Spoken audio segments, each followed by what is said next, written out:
Can all my women in their 30s tell me what it's like to not have kids? Hi, I'm 33 and I have no kids. And I have no kids by choice. And I don't want kids.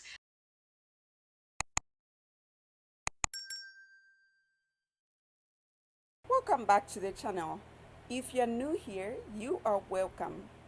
Today we have a fascinating and often misunderstood topic to explore: women who choose not to have children. Our goal is to understand their perspectives, the challenges they face, and the fulfillment they find in their decision.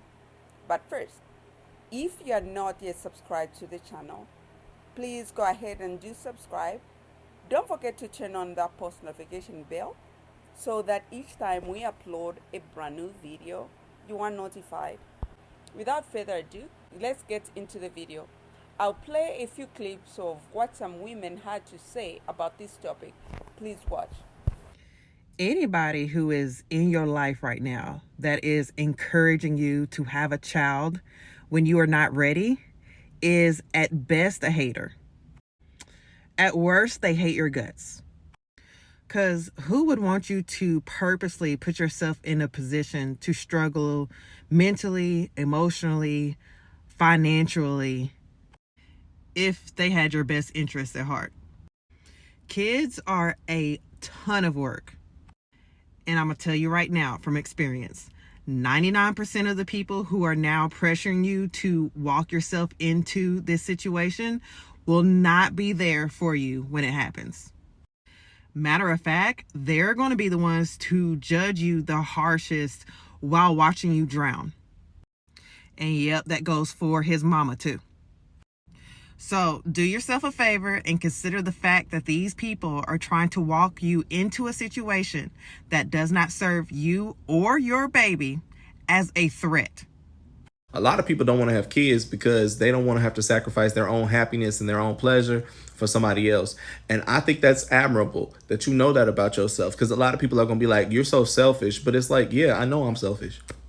I know I'm selfish, and therefore I don't want to have to add anybody into this space that I might end up abusing because I'm selfish, because I'm weird. And sometimes I watch things that remind me of a Saturday morning on Lifetime. I was watching Mama Flores Family, the miniseries, and it perfectly illustrated why a lot of people don't want to have kids. Because there was a scene where a mama played by Erica Alexander was sitting at a table with her 2 kids, and her daughter just finished her chicken, and she put up the bone and she said, "Can I have another?" And Erica Alexander was about to take a bite of her chicken, and she looked at her daughter and then she handed her her piece of chicken. And I know some of you are not going to be able to do that. She didn't have enough money. She didn't have enough food. Her child was hungry, and she fed her child her food. Now, some of y'all would have had children starving because you would have been like, I gotta eat too. And some of y'all would say you need to be grateful for the little that we do have while you eat your chicken in front of your child. But some people have the heart of being a parent that would give their child their chicken.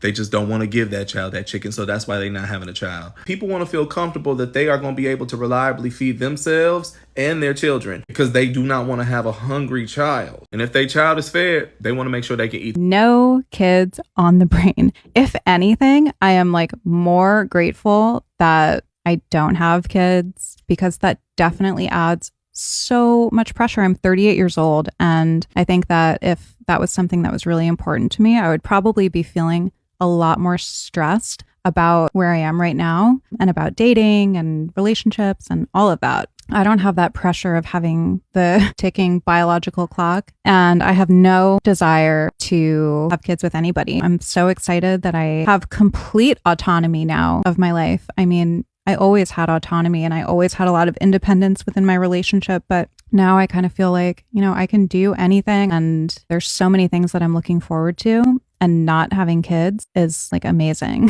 because I can do all of that. Role trying to get attention, but this is crazy to me. And it's crazy to me the comments that I got on my video about being 38 and not wanting kids. It's so interesting to me how that is so hard for some people to comprehend. I know that I don't want kids, like I know that the sky is blue. I am more sure of it every year of my life. People always say like, oh, but you might change your mind. Every year that passes, the more sure I am that I am making the right decision for myself. And I don't understand why some people care so much whether somebody else procreates or not, especially somebody that they don't know. And the people who say that if you don't have kids, you're missing out on the meaning of life and life's purpose. In this day and age, I believe that you can find purpose through so many different areas. I find purpose through my work that I do in recovery. I find purpose in my career. I find purpose in my relationship with my family. I find purpose in my relationships with my friends.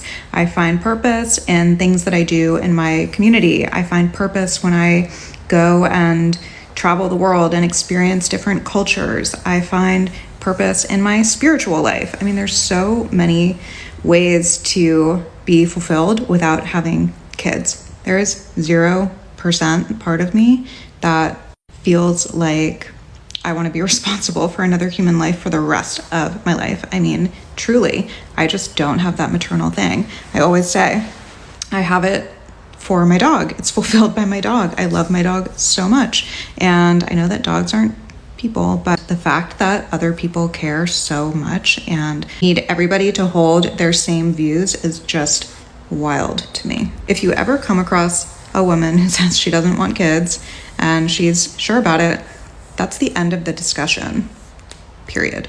Do y'all mean to tell me that a healthy, happy woman will willingly choose to spend the rest of her life by herself? Like, is that what we're saying? That is precisely what we are saying.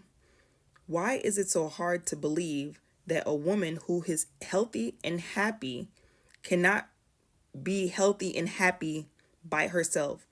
Just because you might not want to stay by yourself, that's perfectly okay. But some women are fine with being alone. Maybe if we drop in some statistics, you will be able to visualize why. Married men saw the biggest drop in mortality rates, which research pointing out that men who are tied down are less likely to take risks and get into accident or consume alcohol and drugs. Bad news for women, though, as the deep dive into the data revealed their mortality benefited less if they were married. Women are dying younger married to a man versus if they stayed single and child-free. Let me reiterate, single and child-free, because I know you're going to come back with the argument that somehow we're encouraging single motherhood, and that's never the case. Single, child-free women are happier and tend to live longer lives, because in this economy, as much as women like to talk about having a provider and stuff like that, most women will not be kept women. That's simply the facts. Based on the economics and how much men make a year and what is required to sustain a family, most men cannot sustain a household by their own. So most women work. And even with most women working, most women also still do a majority of the housework. Even if you have a spouse or a husband who is willing to do the work or willing to do some house labor, women tend to take on way more, especially when it comes to child rearing. So why is it so hard to fathom that with everything that comes with a marriage, that women would be happier just being by themselves? Some people don't want a man just for the sake of saying, I got a man. Some women only want to have a man just to be able to say they have a man like it's a trophy. I'm sorry that you don't like you enough to be by yourself. And just because someone isn't in a relationship doesn't mean they're lonely. Time and time again, women have stated we have other relationships outside of a husband. Women have very strong friendships aside from men, versus men that get old and alone and don't have friends. Women tend to still have friends. You know what I'm saying? So it's like, I just don't understand why you can't believe that. Child-free people and say that we're selfish for not wanting to have children, and yet the act of having children is what's selfish. You are bringing a human being into the world and its sole purpose is to make you happy. Have you ever really listened to someone's reasoning for wanting to have children? I want a mini-me. I want someone to take care of the family business when I die. I want someone to take care of me when I get older. I want grandkids. I want someone to love me unconditionally. Those are all selfish reasons, especially if that baby is born in the US. And don't let that baby also be born with a uterus, because that just makes it even worse. You're bringing them into the world knowing that they're going to suffer because you want to be happy.